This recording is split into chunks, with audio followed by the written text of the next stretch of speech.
Welcome to The Explainer. Today we're going to turn back the clock, like way back, over 4,000 years. We're going to meet two of the world's first great civilizations. These are absolute giants, and they were born from a tech revolution that changed, well, everything. Think about it. What happens when a brand new technology just completely upends the world? Everything changes, right? In around 3000 BCE, that game-changing tech, it wasn't silicon, it wasn't the internet, it was metal, and specifically, it was bronze. Okay, so we're talking about the Bronze Revolution. But hold on a second, why bronze? I mean, we all know iron is way stronger, right? So why didn't these ancient societies just skip the bronze part and go straight to the good stuff? Well, the answer is actually pretty simple: chemistry. It all comes down to heat. See, to melt iron, you need to get things incredibly hot. We're talking a scorching 1250 degrees Celsius. And ancient kilns? They just couldn't reliably get that hot. No way. And this is where the genius of bronze comes in. Just look at these numbers. It's an alloy, a mix of tin and copper. Tin melts at a super low 232 degrees. Copper's higher, at 1085. But here's the key. These were temperatures that ancient people could actually achieve. This made bronze the breakthrough they could work with. It's what armed farmers with better tools, gave warriors stronger weapons, and, laid the literal foundations for the first cities and empires. So this new tech, this bronze, it basically lit a fire under human progress all over the globe, but it burned especially bright in two huge fertile river valleys. So let's meet our players, our two Bronze Age giants. Okay, so over in the west, you've got the Harappan civilization flourishing along the mighty Indus River. You probably know it as the Indus Valley Civilization. Then, way over in the east, rising up in the cradle of the Yellow River, we have the Erletau culture. A lot of people see this as the very dawn of Chinese civilization.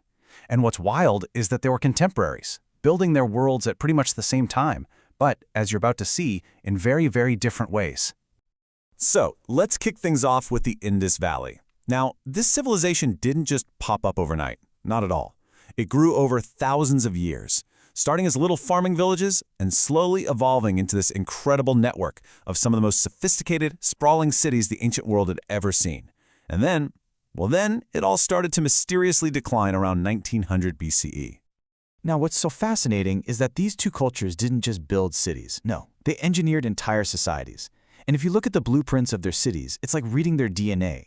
They reveal two totally different ideas about what power means, what community is for, and where the individual fits in. I mean, just look at the layouts. They tell two completely different stories. For the Harappan cities, the focus was all about civic order, water management, public infrastructure. But for Erletau, everything, and I mean everything, was built around this massive, central, dominating palace. So you've got one design that elevates the community and another that elevates the rulers. Big difference.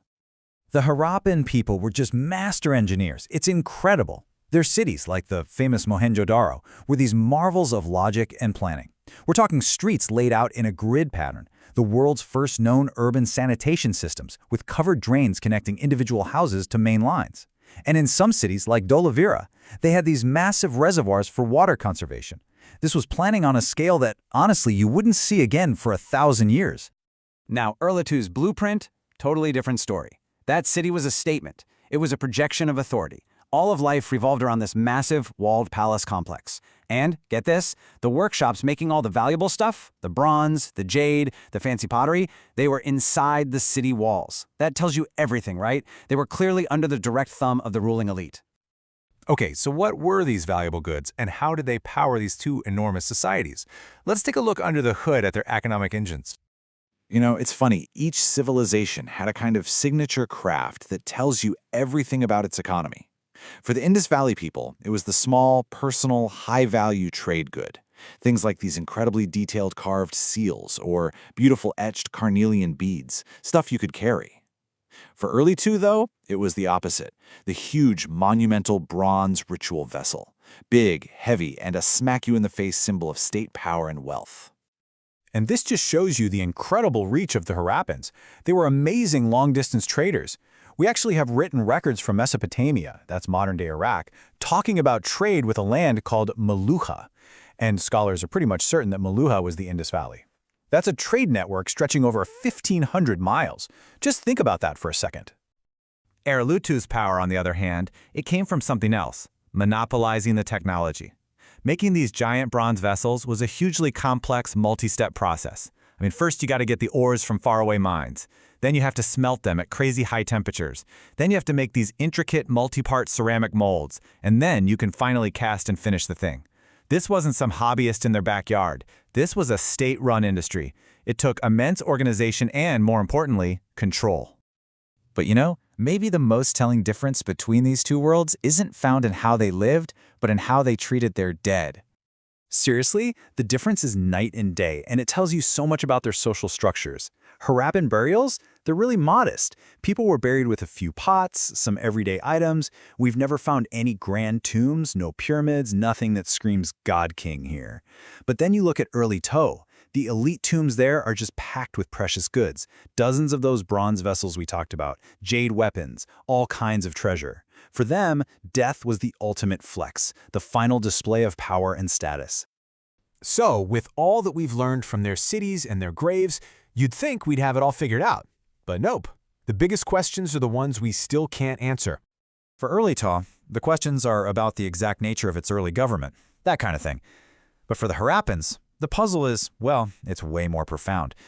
Because we have their writing, we have their words, we just have no idea what they mean. Their script has never been deciphered. Just imagine, we have thousands of examples of this script, mostly on these tiny stone seals.